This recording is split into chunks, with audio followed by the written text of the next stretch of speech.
Samajwadi party के मुखिया अखिलेश यादव ने आज प्रदेश कार्यालय पर प्रेस कॉन्फ्रेंस बुलाई थी। चुनाव आयोग के ऊपर गंभीर आरोप भी लगाए और कई उन्होंने ऐसी चीज़ें भी जो वहाँ पत्रकारों के सामने रखी, उसे साफ दिखाई दे रहा है कि कहीं ना कहीं धांधली चल रही है। अब 2027 का चुनाव होना है, पीडीए चुनाव लड़ने जा रहा है। इसी पर ज़्यादा बात करने के लिए महिला है, उनसे हम बात करेंगे। मैडम, किस तरीके से चुनाव लड़ेंगे, क्योंकि अखिलेश यादव ने अभी अपनी रणनीति बताई कि किस तरीके से चुनाव में बेईमानी हुई थी। अब इस रणनीति को किस तरीके से आगे उतारेंगे? देखिए, हमारी पीढ़ी की सरकार बनने जा रही है और परिवर्तन चाहती है जनता परिवर्तन चाहती है, क्योंकि 10 साल हो गए हैं और कोई विकास की बात नहीं हुई है। ना नारी शिक्षा की बात हुई है, ना ही विकास की बात हुई है और ना ही बच्चों के भविष्य की बात हुई। कई साल हो गए हैं, बच्चों को नौकरी तक नहीं मिली और लाइन में खड़े हैं। और भारतीय जनता पार्टी ने सिर्फ लाइन में लगाने का काम किया है, चाहे वो नोटबंदी हो, चाहे वो गैस सिलेंडर हो, चाहे वो पेट्रोल हो। और ये बंगाल नहीं है, ये यूपी है और यूपी में हम समाजवादी बहुत कट्टर हैं और धरातल पे हैं। युद्ध स्तर पे हम लड़ाई लड़ेंगे। माननीय राष्ट्रीय अध्यक्ष जी की केवल लड़ाई नहीं है, हम सारे कार्यकर्ताओं की लड़ाई है, पूरे यूपी की लड़ाई है। पूरी यूपी की महिलाएं चुनाव लड़ेंगी। खाली राष्ट्रीय अध्यक्ष अखिलेश यादव चुनाव नहीं लड़ेंगे, पूरा यूपी लड़ेगा और यूपी में हमारे माननीय राष्ट्रीय अध्यक्ष जी का परचम लहराएगा। उन्होंने वहाँ पे किस तरह का चुनाव किया है, ये तो आप पूरे विश्व की जनता जानती है कि माननीय भारतीय जनता पार्टी किस तरह का चुनाव करती है। लूट मारी तो उनकी आम बात है, लूट मारी तो वो करते हैं। अब वो उनकी आदत बन गई, वो तो सब जनता समझती है कि वो लूट मारी करते हैं। घोटाला, लूट मारी, महिलाओं के साथ भ्रष्टाचार, महिलाओं के साथ बलात्कार, ये तो आम बात हो गई है। इसके लिए तो अब सोचना नहीं है, इससे तो उन्हें अब डर ही नहीं लगता है। कहते जब ज़्यादा जलजला आता है तो कोई ना कोई ऐसी बरसात होती है। वो बरसात माननीय राष्ट्रीय अध्यक्ष जी अखिलेश यादव जी लेके आएंगे और फिर से यूपी लहराएगा, फिर से विकास की राजनीति होगी और हर यूपी का व्यक्ति विकास की राजनीति चाहता है। वो विकास की राजनीति समाजवादी पार्टी के अखिलेश यादव करेंगे और हम पीडीए से मजबूत झंडा गाड़ेंगे। और अब यहाँ पे लूट नहीं होगी, हम अपने बूथ लेवल पे काम करेंगे, बूथ लेवल पर काम करके मजबूती से लड़ाई करेंगे और उस लड़ाई में विजय हमारी होगी। जिस तरह अंग्रेजों का शासन नहीं रहा, 60 साल बाद उन्हें भगा दिया गया, भारतीय जनता पार्टी को भी हम लोग भगा देंगे। महिलाओं की बात करी आपने, योगी सरकार कह रही महिला हमारी सरकार में सुरक्षित है, अगर कोई महिला अपराध होता है तो अगले चौराहे पे यमराज उसको मिलता है। इस तरीके के तमाम स्लोगन हैं योगी जी के, जो कहते हैं महिला अपराध मुक्त है हमारा उत्तर प्रदेश। इसको लेकर उन्होंने कई वहाँ जो अपनी ताबड़तोड़ रैलियाँ करी, सभाएं करी, उनमें भी उन्होंने उदाहरण दिया उत्तर प्रदेश का, बंगाल में। महिला अगर सुरक्षित तो हाथरस कांड कैसे हुआ? दिन दहाड़े लड़की को लोगों से पहले ही पुलिस के द्वारा लाश को दफना दिया गया। महिला सुरक्षा है तो कानपुर में बेटी और माँ को एक साथ कैसे जला दिया गया? यूपी ही तो है।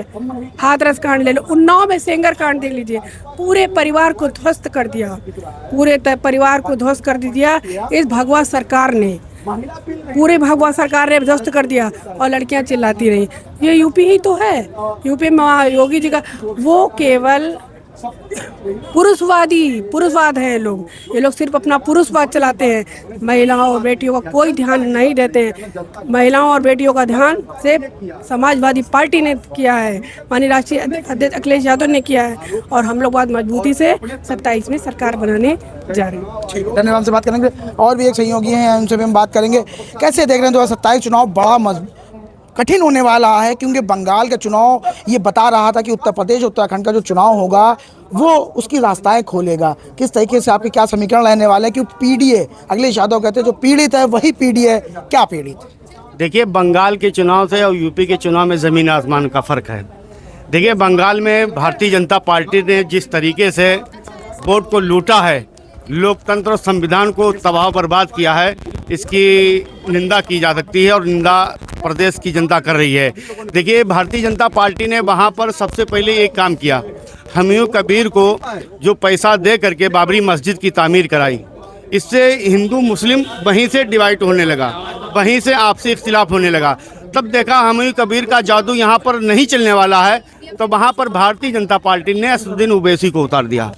इन दोनों ने वोट को इस तरीके से अल्लाह के रसूल नाम से, नबी के नाम से, तमाम बुजुर्गों के नाम से लेकर के वहाँ पर तो असदुद्दीन ओवैसी साहब ने कहा कि मैं अली के बेटे को मुख्यमंत्री बनाना चाह रहे हैं। तो वहाँ पर हिंदू मुस्लिम बहुत बंटवारा हुआ है और बंगाल का चुनाव ममता जी को किस तरीके से बेइज्जत किया गया, एक मुख्यमंत्री को लातों से मारा गया। आपने ओवैसी साहब की बात करें, ओवैसी साहब तो सारी सीटों पे लड़ भी नहीं थे, कुछ चंद सीटों पे लड़े थे और जो उनको वोट मिला वो एक विधानसभा के बराबर भी नहीं मिला। आप ओवैसी जी बताएं, कांग्रेस ने सभी सीटों पर लड़ा, मुश्किल 10-12 सीट छोड़ के।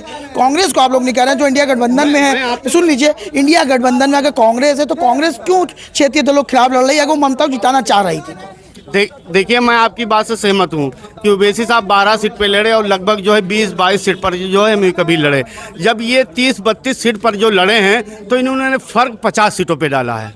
50 सीटों को इन्होंने वो किया है। नहीं, लेकिन वहाँ जो समीकरण आए इनके उसमें इनको वोट तो ना मात्र बाबा उन्हें जमानत नहीं बची है इनके। अगर सब वोट भी मिला लिया जाए तो एक कैंडिडेट की जमानत नहीं बची। आप वोट भ्रमित की बात कर रहे हैं। देखिए, आज की जो जीत है वो 50,000 40,000 से नहीं है, बहुत ज़्यादा जीत है 2,000 3,000 5,000 से। वो इतना इन लोगों ने वोट ले लिया है, वहाँ पर ममता जी हार गई। तो रहा, देखिए आपने जो कांग्रेस की कही, कहीं ना कहीं कांग्रेस पार्टी भी इन भारतीय जनता पार्टी में शामिल है। खुल करके मैं बोल रहा हूँ, कहीं ना कहीं भारतीय जनता पार्टी को फायदा पहुंचाने में ये लोग कामयाब रहे हैं। और ममता जी ने जिस तरीके से संघर्ष किया था, जनता प्रदेश की भी कह रही है और भी राज्यों की जनता कह रही थी कि भारतीय जनता पार्टी को अगर कोई छक्के छोड़ा सकता है, भारतीय जनता पार्टी को गिरा सकता है तो ममता बनर्जी। और हाँ, यूपी और बंगाल से ज़मीन आसमान का फ़र्क है।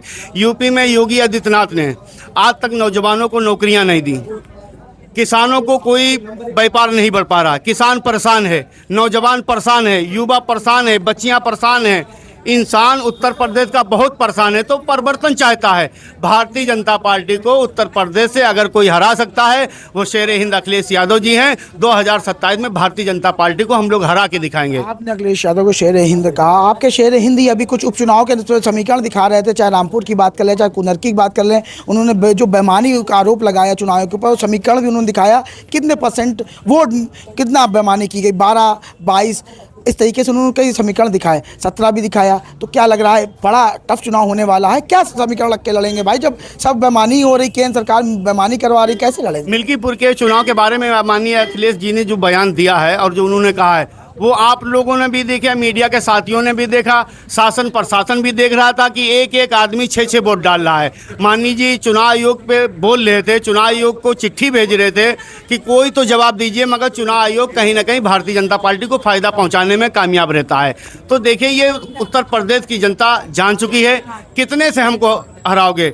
जनता झोली भर भर के 2027 में साइकिल का बटन दबाने जा रही है और पुनः 2027 में नई सरकार बनाएगी, क्योंकि देश में विकास की ज़रूरत है, भाईचारा की ज़रूरत है। नफरत भरे माहौल में माननीय अखिलेश यादव जी 2027 में सरकार बनाएंगे, नफरत को मिटा करके मोहब्बत को आम करेंगे और हम लोग 2027 में कामयाब रहेंगे। अल्लाह उसके रसूल ने चाहा तो 2027 में भारतीय जनता पार्टी का सफाया साफ करने का काम हम लोग करेंगे, क्योंकि माननीय अखिलेश यादव जी के साथ हिंदू, मुस्लिम, सिख, ईसाई सभी वर्ग, सभी धर्म, सभी मजहब के लोग कांधे से कांधे मिलाकर के चल रहे हैं और ये कह रहे हैं कि भारतीय जनता पार्टी ने कहीं ना कहीं छल कपट किया है। भारतीय जनता पार्टी हिंदू मुस्लिम फैलाने में माहिर, फसाद फैलाने में माहिर, बेरोजगारी में माहिर और आपस में लड़ाने में भारतीय जनता पार्टी माहिर है। इस जालिम सरकार को 2027 में हम समाजवादी लोगों की जिम्मेदारी अब हो गई।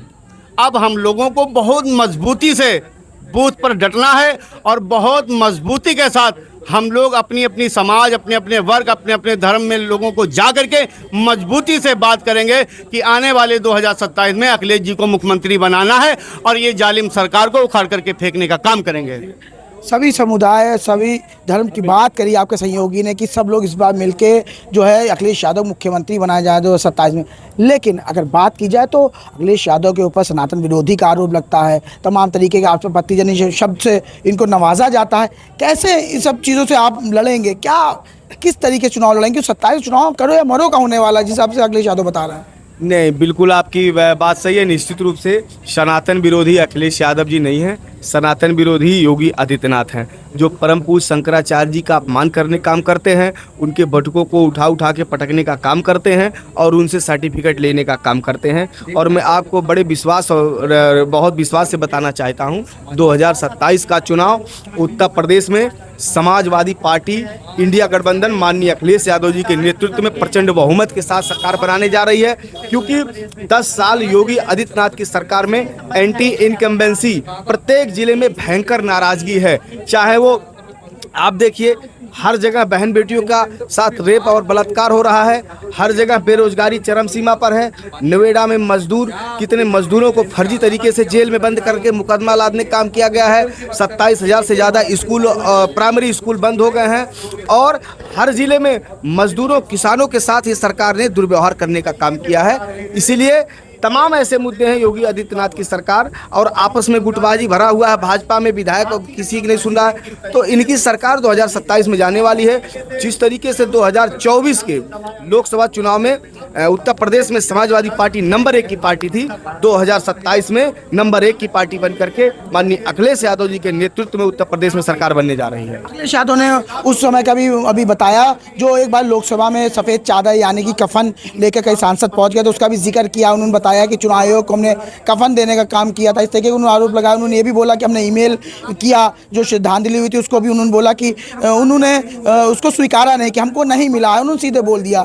जब यहाँ से ट्वीट होता है तो उसके बाद जो है माहौल जो बन जाता है चुनाव आयोग में। लेकिन क्या, किस तरीके लड़ेंगे जब चुनाव आयोग भी उनका है, ईडी, सीबीआई, इनकम टैक्स, केंद्र सरकार, केंद्र पुलिस और क्षेत्रीय पुलिस सब तो उनकी है। ऐसे आप ही लोग आरोप लगा रहे हो, फिर कैसे चुनाव लड़ लोगे आप भाई, जब सब कुछ उन्हीं का है? तो देखिए, चुनाव निष्पक्ष होना चाहिए।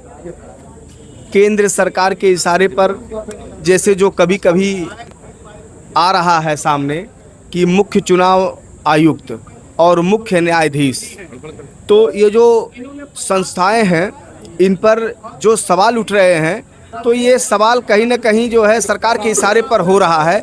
ये बिल्कुल नहीं होना चाहिए।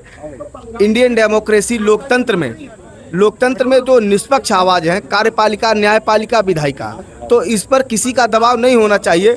सत्ता में कल कोई और है, आज कोई और है, कल कोई और रहेगा। लेकिन जो चुनाव आयोग का जो व्यवस्था है, समय समय पे SIR कराना, सरकार के इशारे पे काम करना, इस पे मुख्य न्यायाधीश जो चीफ जस्टिस ऑफ इंडिया है, इनको निर्णय ना लेना, ये बिल्कुल सवालों के घेरे में आ रहा है और इस सब चीज़ को समझना चाहिए। और कहीं ना कहीं इससे जो है लोकतंत्र कमज़ोर हो रहा है, ऐसा नहीं होना चाहिए। लेकिन मैं बड़े विश्वास से कहता हूँ, आने वाले समय में समाजवादी पार्टी उत्तर प्रदेश में सरकार बनाने जा रही है। ठीक है, हमसे बात करने के धन्यवाद। और भी तमाम लोग हैं, उनसे हम बात करने की कोशिश करेंगे। लेकिन जिस तरीके से समाजवादी पार्टी के मुखिया अखिलेश यादव लगातार चुनाव आयोग पर आरोप लगा रहे हैं, केंद्र सरकार पर आरोप लगा रहे हैं, उत्तर प्रदेश सरकार पर गंभीर आरोप लगा रहे हैं योगी आदित्यनाथ पर, तो अब देखने वाली बात ये रहेगी कि जिस तरीके से आरोप हैं, इसके बीच अखिलेश यादव किस तरीके से अपनी सरकार 2027 बनाते हैं और PDA की सरकार बनाने की बात कर रहे हैं। जो पीड़ित है वही PDA तरीके के नारा भी लगातार दे रहे हैं। लेकिन अभी 2027 में चुनाव जब होगा तो पता चलेगा किसकी होती है जीत और कौन बनता है 2027 का मुख्यमंत्री। वीडियो नरेंद्र के साथ CBN न्यूज़ से मैं समीर खान, लखनऊ।